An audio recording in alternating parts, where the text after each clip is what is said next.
Hi everyone, welcome back to learning. Let us start with a thought. Life without goal is useless. याद करो जब हम लोगों ने प्रॉपर्टीज ऑफ लाइट पढ़ा तो हमने देखा कि लाइट की एक प्रॉपर्टी है whenever light strikes a surface. जब भी लाइट किसी सरफेस को स्ट्राइक करती है इट बाउंसेस बैक, ये टकरा करके पीछे की तरफ आती है। We call this property as reflection of light. और एक बात मैंने कही थी, whenever wherever reflection takes place, it is always governed by the laws of reflection. क्या होते हैं ये laws of reflection? किसी भी सरफेस पर कभी भी अगर रिफ्लेक्शन हो तो ये हमेशा लॉज ऑफ रिफ्लेक्शन को फॉलो करते हैं। मतलब लॉज ऑफ रिफ्लेक्शन को फॉलो करते हुए ही ये रिफ्लेक्शन ऑफ लाइट होता है। तो आखिर क्या हैं ये laws of reflection? There are two laws, और the first law is the incident ray. The normal at the point of incidence and reflected ray all lie on the same plane. इन तीनों बातों को समझना और इसी ऑर्डर में इन्हें याद रखना। Incident ray, normal at the point of incidence and reflected ray, ये तीनों एक ही प्लेन में होते हैं, एक ही सरफेस में होते हैं। क्या मतलब होता है इसका? मतलब ये कि अगर ये रे ऑफ लाइट ऐसे आए और यहाँ से रिफ्लेक्ट हो गए, मैं अगर एक शीट रखूँ यहाँ पर तो ये शीट, इस एक शीट में ही ये दोनों रेज आ जाएंगे। फाइन। अब रही बात नॉर्मल की, तो इस नॉर्मल को हम लोग ड्रॉ करते हैं इसी शीट पर पॉइंट ऑफ इंसिडेंस पर। मतलब ये तीनों चीज़ें एक ही सरफेस का पार्ट होती हैं, एक ही प्लेन का पार्ट होते हैं। ऐसा नहीं होता है कि इंसिडेंट रे यूँ आया, ये रेज ऑफ रिफ्लेक्ट हो गए और नॉर्मल मैंने ऐसे ड्रॉ कर दिया। नहीं, ये तीनों एक ही सरफेस पर होंगे, एक ही प्लेन पर होंगे। That is the first part of the law. याद रखना, इंसिडेंट रे और रिफ्लेक्टेड रे ये दोनों तो हमेशा एक ही प्लेन में होंगे ही, मतलब इन दोनों को मिलाकर हमेशा एक प्लेन ड्रॉ किया जा सकता है। फाइन। नॉर्मल का कंस्ट्रक्शन हम लोग खुद से करते हैं, तो इस तरह से करते हैं कि ये नॉर्मल उसी प्लेन पर हो जिस प्लेन पर ये दोनों पहले से हैं, उसी सरफेस पर ये दोनों पहले से हों। ये पहला law. The second law, the angle made by the incident ray with normal is equal to the angle made by the reflected ray with the normal. I repeat, the angle made by the incident ray with normal is equal to the angle made by the reflected ray with the normal. ये दोनों angles आपस में equal होते हैं। इन्हें angle of incidence and angle of reflection कहा जाता है। तो दूसरे वर्ड्स में या शॉर्ट में क्या कह सकते हैं? The angle of incidence is equal to angle of reflection. Fine. लेकिन याद रखना, ये जो सेकंड डेफिनेशन है ना, the angle of incidence is equal to angle of reflection, ये अक्सर कन्फ्यूज़न क्रिएट करता है और हम लोग आसानी के लिए इसे ही याद कर लेते हैं। याद रखना, तुम्हें ये बात समझना बहुत ज़रूरी है कि एंगल ऑफ इंसिडेंस होता कौन सा है और एंगल ऑफ रिफ्लेक्शन भी होता कौन सा एंगल है। हाँ, अगर ये चीज़ें समझ में आ गई हैं अच्छे से, तब फिर कोई प्रॉब्लम नहीं है। फिर angle of incidence is equal to angle of reflection याद रख सकते हैं। फाइन। यहाँ एक बात मन में आती है कि क्या ज़रूरत है कि एंगल ऑफ इंसिडेंस को नॉर्मल से कंपेयर करने की? कितना अच्छा, ये एक सीधा सरफेस है, रिजल्ट ऐसे आए और रिफ्लेक्ट हो गए, इस एंगल को हम लोग एंगल ऑफ इंसिडेंस मान लेते और इस एंगल को एंगल ऑफ रिफ्लेक्शन मान लेते। ये नॉर्मल बनाने की क्या ज़रूरत है? हाँ, ये बड़ा आसान है तब जब रिफ्लेक्शन किसी प्लेन सरफेस से हो रहा है, लेकिन रिफ्लेक्शन अगर किसी कर्व सरफेस से हो रहा हो, तो सरफेस ऐसा हो, अब यहाँ रे ऑफ लाइट आकर के रिफ्लेक्ट हो, तो क्या यहाँ एंगल बन पाएगा? इस प्रॉब्लम को सॉल्व करने के लिए हम लोग क्या करते हैं? नॉर्मल का कॉन्सेप्ट इंट्रोड्यूस करते हैं। आई होप कि नॉर्मल का कॉन्सेप्ट इंट्रोड्यूस क्यों किया जाता है समझ में आया, ताकि एंगल का मेजरमेंट आसानी से हो सके। फाइन। तो याद रखना, angle of incidence is the angle made by the incident ray with the normal, and angle of reflection is the angle made by the reflected ray with normal. I hope it is clear. अब ज़रा बात करें, what happens when light falls on a surface and gets reflected? इस reflection के two types होते हैं। The first, it is called a regular reflection. कब?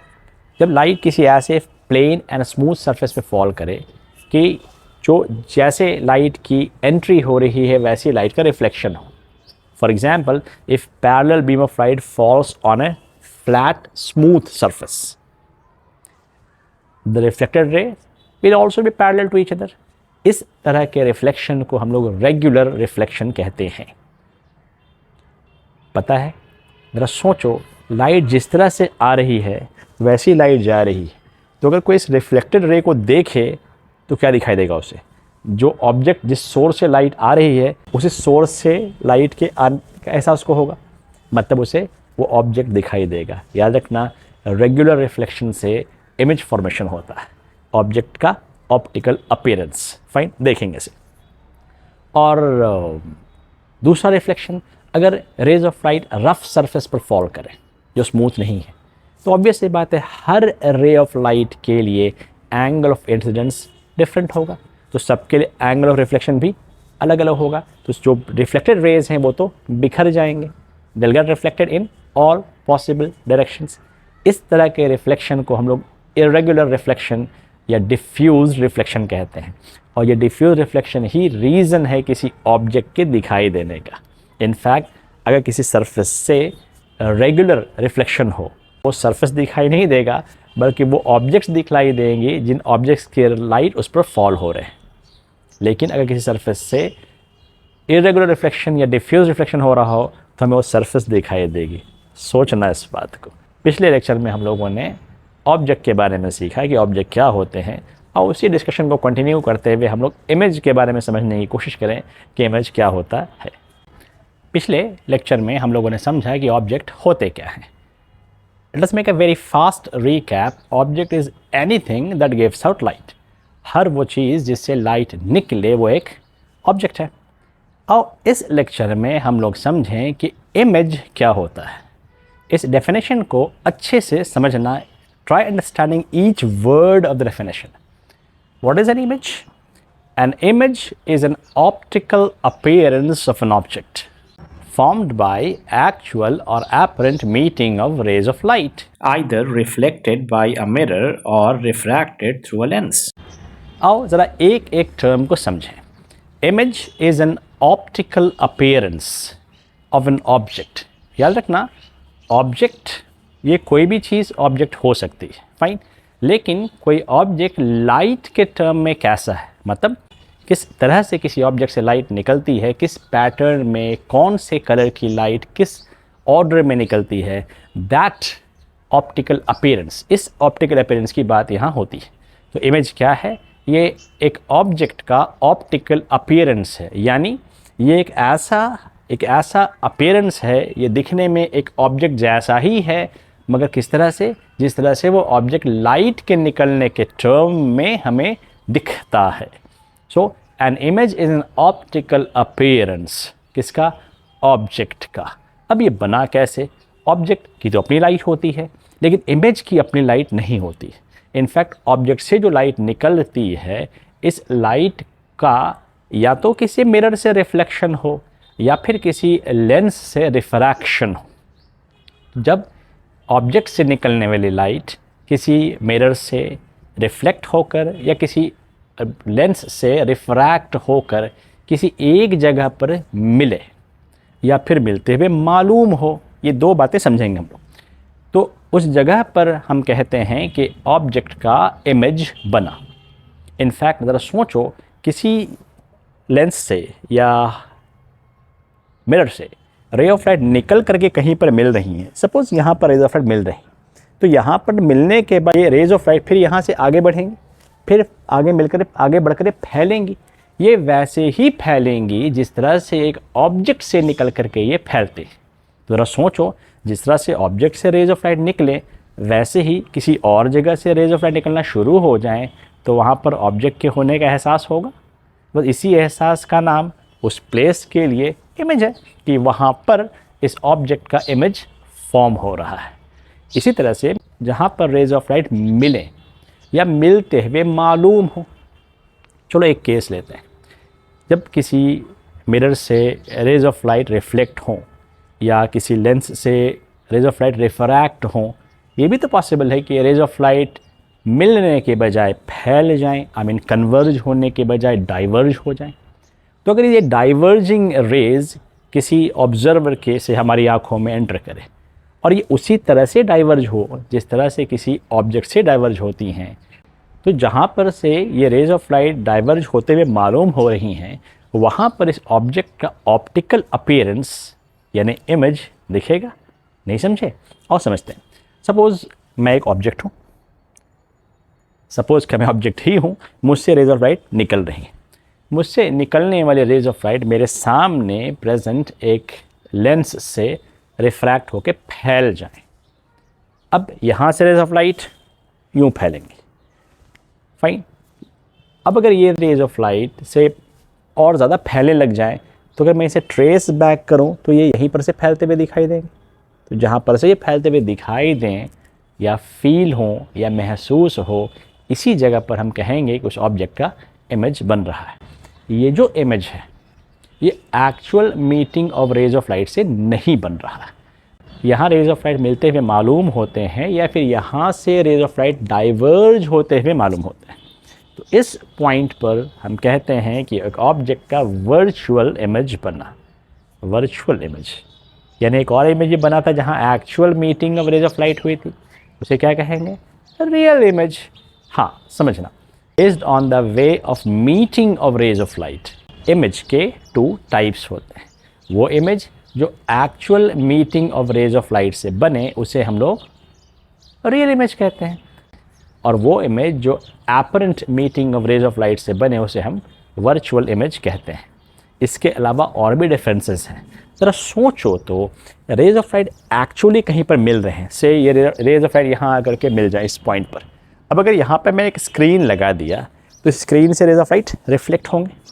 अब जिस पैटर्न पर रेज ऑफ लाइट यहाँ पहुँच रहे हैं, ऑब्जेक्ट से निकल करके लेंस या मिरर से रिफ्रैक्ट या रिफ्लेक्ट हो करके उसी पैटर्न में यहाँ से रिफ्लेक्ट होंगे, तो इस स्क्रीन पर मुझे उस ऑब्जेक्ट जैसा अपीयरेंस दिखाई देगा, क्योंकि वो रेज ऑफ लाइट तो यहाँ से रिफ्लेक्ट होकर मुझ तक पहुँच रही हैं। मतलब यहाँ पर भी अब वो स्क्रीन से वो रेज निकलना शुरू होंगे उसी तरह से जैसे कि एक ऑब्जेक्ट से निकल रहे हैं। तो यहाँ पर जो रेज ऑफ लाइट मिल करके स्क्रीन से रिफ्लेक्ट हो रही हैं, तो इस ऑब्जेक्ट का इमेज कहाँ दिखाई देगा? On the screen. ये कब होगा? जब रेज ऑफ लाइट एक्चुअली इस जगह पर मिलेंगी तब। इसलिए रियल इमेज के डेफिनेशन में एक और पार्ट हम लोग ऐड करते हैं, it is the type of image which can be obtained on screen. 2 बातें हुई। First, the image formed by actual meeting of rays of light is known as a real image, और the image that can be obtained on screen is known as a real image. हाँ, एक और बात, real image का orientation object के comparison में opposite होता है, मतलब अपसाइड डाउन होता है। Real image is always inverted. तो ये 3 बातें याद रखना रियल इमेज के बारे में। The image formed by actual meeting of rays of light, the image that can be obtained on screen, and third the image which is always inverted as compare to the orientation of the object. इसी तरह से अगर virtual image की बात करें तो virtual image is the image formed by apparent meeting of rays of light. यहाँ rays of light actual में मिलते नहीं हैं, तो ज़रा सोचो, यहाँ पर मैं वर्चुअल इमेज देख रहा हूँ, यहाँ रेज ऑफ लाइट मिल नहीं रहे हैं, तो अगर मैं यहाँ स्क्रीन लगा दूँ तो क्या यहाँ से रेज रिफ्लेक्ट होंगे? वहाँ तो रेज ऑफ लाइट पहुँचे ही नहीं, तो रिफ्लेक्ट कहाँ से होंगे? That is why we can never obtain a virtual image on screen. और तीसरी बात वर्चुअल इमेज के बारे में, a virtual image is always erect, it has the same orientation as the object. मतलब 3 बातें कौन कौन सी हुई? पहली बात, the virtual image is the image formed by apparent meeting of rays of light. Number 2, the virtual image cannot be obtained on screen. And number 3, a virtual image is always erect, यानी having same orientation as the object. हाँ, ज़रा एक बात और समझें. When it comes to represent the real image and virtual image, जब हम लोग उसके रे डायग्राम्स ड्रॉ करते हैं तब याद रखना, a real image is drawn with the help of a solid line and a virtual image with the help of a dotted line. ये अच्छे से याद रखना, virtual image dotted line से ड्रॉ किए जाते हैं और real image को solid line से ड्रॉ किया जाता है. Same is the case with the actual और real rays and virtual rays. अब ये क्या होते हैं? मतलब वो rays of light जो किसी ऑब्जेक्ट से निकलें या लेंस से रिफ्रैक्ट हो करके आगे बढ़ें या किसी मिरर से रिफ्लेक्ट हो करके निकलें, इन्हें रियल रेज कहते हैं। इन्हें भी सॉलिड लाइन से रिप्रेजेंट किया जाता है। लेकिन वर्चुअल रेज मतलब रेज ऑफ लाइट डाइवर्ज हो रहे हैं, तो किसी पॉइंट से डाइवर्ज हो रहे होंगे, उन्हें पीछे की तरफ ट्रेस बैक करते हैं। तो ये जो पीछे की तरफ ट्रेस बैक किया हुआ रे होता है, ये वर्चुअल रे। तो याद रखना है, वर्चुअल रेज को भी डॉटेड लाइन से रिप्रेजेंट किया जाता है, न कि सॉलिड लाइन से। And same is the case with virtual image also. एक वर्चुअल इमेज को भी डॉटेड लाइन से रिप्रेजेंट करते हैं। आई होप ये इमेज क्या होते हैं समझ में आया होगा। See you soon in the next lecture with something new to learn. Till then take care, bye bye.